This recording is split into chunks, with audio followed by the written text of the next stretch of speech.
This is All India Radio. You will now hear comments from the press. The Statesman, in its editorial titled Brexit at Last, says a momentous event in British and European history is scheduled to attain fruition in 3 weeks' time, with Thursday's approval of the House of Commons of Prime Minister Boris Johnson's Brexit bill. The legislation will now go to the House of Lords, where peers could give it a more incisive hearing but are still unlikely to block its passage. The concurrence of the Lords is intrinsically a constitutional procedure. The ruling party does not post a majority in the House of Lords. Small wonder the Prime Minister's official spokesman has told the House not to frustrate the progress of the legislation. While the event will rank as watershed development, the process over close to 4 years within the UK and between Westminster and European Union headquarters in Brussels had acquired the character of a roller coaster narrative. Ergo, Brexit represents the distinction between an event in history and the process. For the likes of Theresa May and Mr. Johnson, if not the Conservative Party as a whole, the moral victory is profound. The United Kingdom is now on track to leave the EU by 31st of January. The victory of the Leave lobby fructifies the affirmative vote, however marginal, in the referendum on 23rd June 2016. The euphoria in the midst of the damp English winter must be tempered by the prologue to the withdrawal.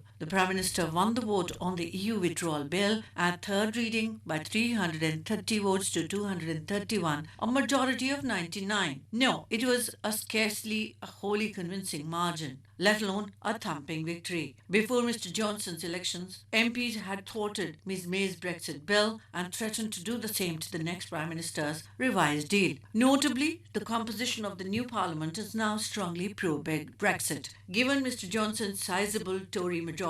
The bill passed without amendment in the Commons in marked contrast to tortuous previous efforts of Ms. May and Mr. Johnson to get Brexit legislation through before the election. At the end of the day, an emotive issue remains unsettled. Opposition MPs did try to force an amendment committing the government to allow unaccompanied child refugees to continue to be reunited with their families in the UK after Brexit. The previous government had accepted an amendment from the Labour peer Lord Dubs seeking continued protection for child refugees after Brexit, but Johnson jettisoned that remarkably humane commitment after the third election in as many years. A firm decision cannot readily be expected in a country that has known 3 dispensations from 2016 to the present day. Theresa May 1 and 2 and Boris Johnson. It is fervently to be hoped that the issue will be a deed within the new immigration bill. Seldom have parties and politics in the British courts been so mired in uncertainty.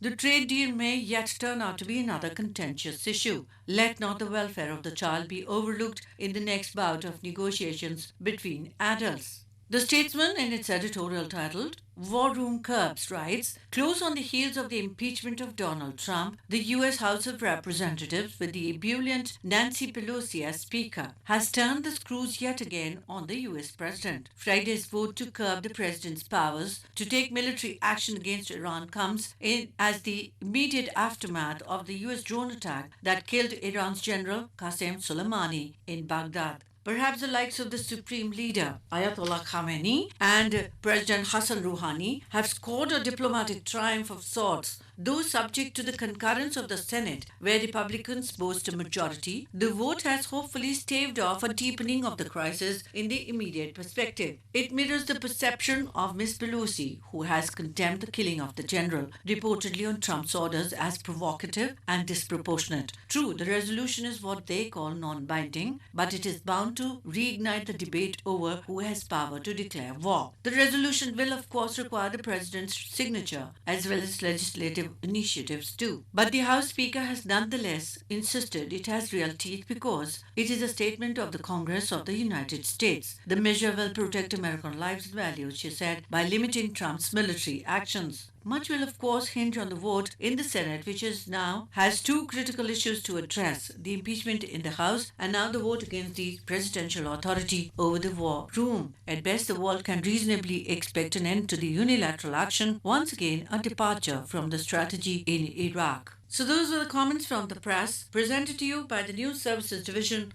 of All India Radio.